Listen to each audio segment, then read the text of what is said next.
So there's a lady on YouTube. Um, I started following her last year during the protests for Black Lives, and she put a video up yesterday, I believe, talking about the chant um, about "Let's Go Brandon," which is it's a joke. I guess they were at a game. They were yelling "F Joe Biden," and the announcer said, "Let's go Brandon," something like that.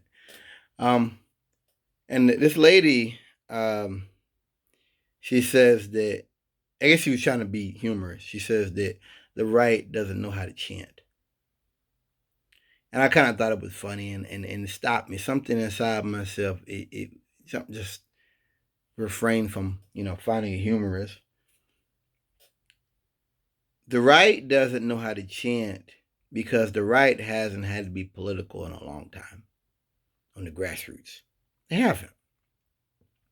Even with Trump, that wasn't grassroots. That was what happens when black people don't vote. And a lot of the country is politically disengaged. And you've got a guy that goes in there that pulls the evangelicals, the right wing, the police, the military, and he gets a lot of the vote. I mean, you know what I mean? That's what that was. That wasn't about, hey, going out to the common man on the street, knocking on doors. No, no. Trump just said what a lot of rednecks wanted to say. Um, I I don't like that type of notion because they can get whatever they need to get.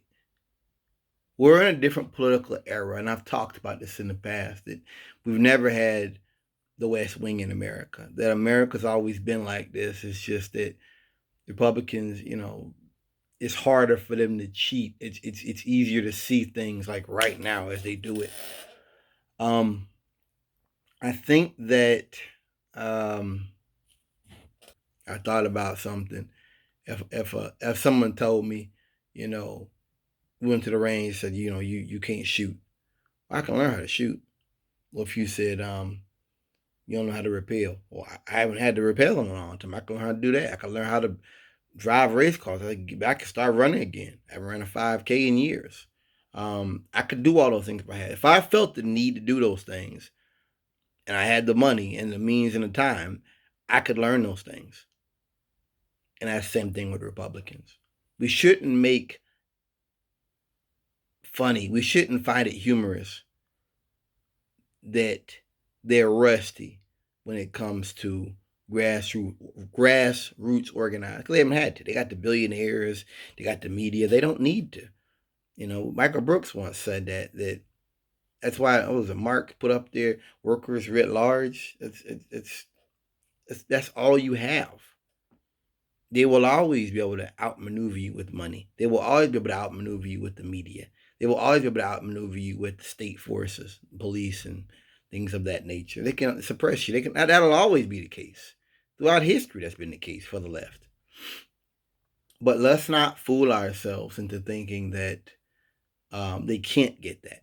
Because what I learned this last couple of years, 2020 and 2021, because 2021 is almost over, they can just cut their hair, or they can grow their skinhead out. They can leave the boots at home. They can put on the Docksiders. They can put the guns away. They can put on Docksiders and put on a button down short sleeve shirt and a normal white man. And society will accept them. That will never be the case for people like me. I'm on the left because I recognize the very future of this planet is at stake. My ideology is not based upon hurting anybody, and it's certainly not about denigrating and suppressing a group of people, unless group of people, uh, is extremist. I certainly don't feel that way. And what I learned with Trump, what I learned with the whole COVID crisis, and what I learned about January the 6th and that whole era, that whole last year of his presidency, COVID and everything, is that these people big for violence. I've said it before. The Republicans are always seeking a hill to die on. I believe I spoke on here before about a gentleman, radio host, his name is Don Bongino, that I think he said he's been vaccinated, but yet he's still having an issue with the people that hold his radio show because they're mandating vaccines. Once you get the vaccine, you should shut your mouth. You shouldn't have any more talk about it. That's like I'm in a boxing match and then I'm in a boxing match and I say I quit. I'm done. I'm getting beat too bad. And then I say, well, I could have beat him. No, I gave up. There's no talk. There's no talk. I've talked about with Dennis Prager and with Joe Rogan and others that they've talked about not having COVID. It's not real. It isn't serious. In Joe Rogan's case, he just said he didn't think it was that serious for young people. And now they've caught it and they got the money to buy monoclonal antibodies and the CPAC and vitamin IVs and other things like that. They've got the money. Most of us don't. And what happened if they had got the long haul COVID to where they're out for a month? They got the money. Most folks don't. Most folks can't go a month and taking care of kids. Even if you got the money, you still might lose your job. That puts you back. So I don't like this type of narrative on the left. It's culture war shit. That's what it is. It's an attempt to we'll fight them at their game. We'll meet them on the battle. I don't want to do that. My ideology is not about competing with anybody. I'm very clear about that. I'm not trying to compete with anybody anywhere. Period. We have some significant problems in our society, and we should work to fix them. And we should wish for a better society.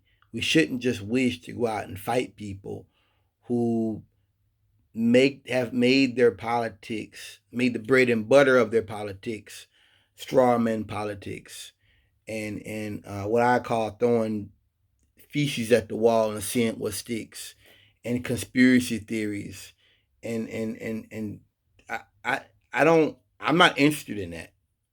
Because they can always just upgrade it. It can always just be tweak it a little bit.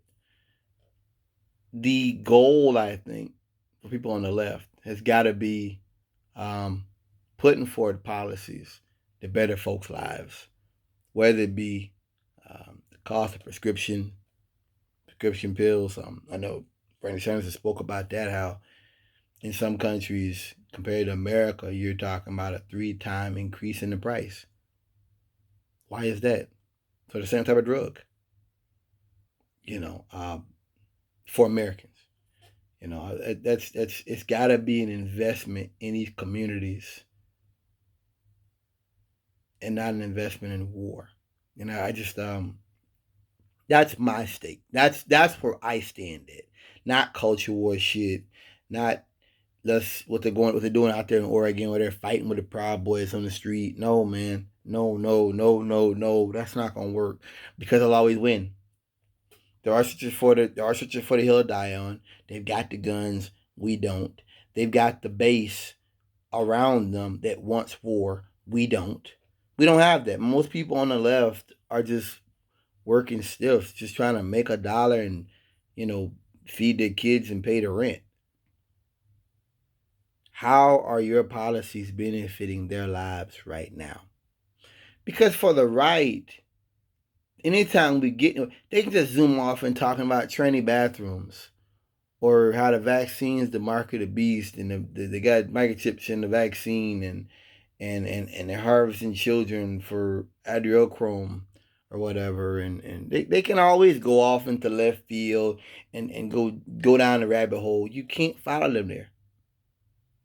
You can't follow them there. And I think that's what happened in this Virginia race, that they picked a moderate.